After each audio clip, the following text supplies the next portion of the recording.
ഒരു ചിത്രത്തിൻ്റെ ആനിമേറ്റഡ് രംഗങ്ങൾ ചിത്രീകരിക്കാനും ഡബിൾ റോളിലുള്ള നായക കഥാപാത്രത്തിൻ്റെ സാങ്കേതികവിദ്യയ്ക്കും പിന്നെ വില്ലൻ കഥാപാത്രത്തിൻ്റെ ശരീരരൂപമാറ്റം നടത്താനുമായി ഒരു കാലഘട്ടത്തിൽ എഴുതിയ കഥയെ 8 വർഷത്തോളം കാത്തിരുന്ന ശേഷം ഇറക്കുക. അതെ, 2001 കമലഹാസൻ രചനയിൽ സുരേഷ് കൃഷ്ണ സംവിധാനം ചെയ്ത് പുറത്തിറങ്ങിയ ആളവന്താൻ എന്ന തമിഴ് ചിത്രത്തെക്കുറിച്ചാണ് പറഞ്ഞു വരുന്നത്. ഇരട്ട സഹോദരങ്ങളായ വിജയ് ആയും നന്ദുവായും കമൽ വേഷമിട്ട ചിത്രത്തിൻ്റെ നട്ടെല്ലെന്ന് പറയുന്നത് നന്ദു എന്ന സൈക്കോപാത്ത് കഥാപാത്രമായിരുന്നു. ബാല്യത്തിൽ രണ്ടാനമ്മയിൽ നിന്ന് നേരിട്ട അപമാനങ്ങൾ നന്ദുവിനെ കൊടൂര സൈക്കോ ആക്കി മാറ്റുന്നു.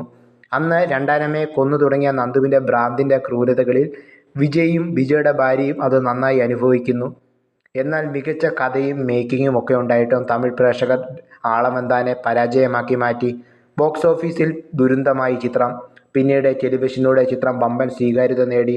കിൽ ബിൽ എന്ന ഹോളിവുഡ് ചിത്രത്തിലെ ചില ആനിമേറ്റഡ് സീനുകൾ ആളവന്താനിൽ നിന്ന് ഇൻസ്പയർ ചെയ്തെടുത്തതാണ്. ഇന്ന് കമലിൻ്റെ മികച്ച ചിത്രങ്ങളിൽ ഒന്നായി ചിത്രത്തെ വാഴ്ത്തപ്പെടുന്നുണ്ട്. നന്ദു എന്ന കഥാപാത്രത്തിൻ്റെ മസിൽ ട്രാൻസ്ഫോർമേഷനായി കമൽ നടത്തിയ ഹാർഡ് വർക്ക് എന്തുകൊണ്ടാണ് കമലിനെ ആണ്ടവർ എന്ന് വിളിക്കുന്നതിനുള്ള ഉത്തരം കൂടിയാണ്.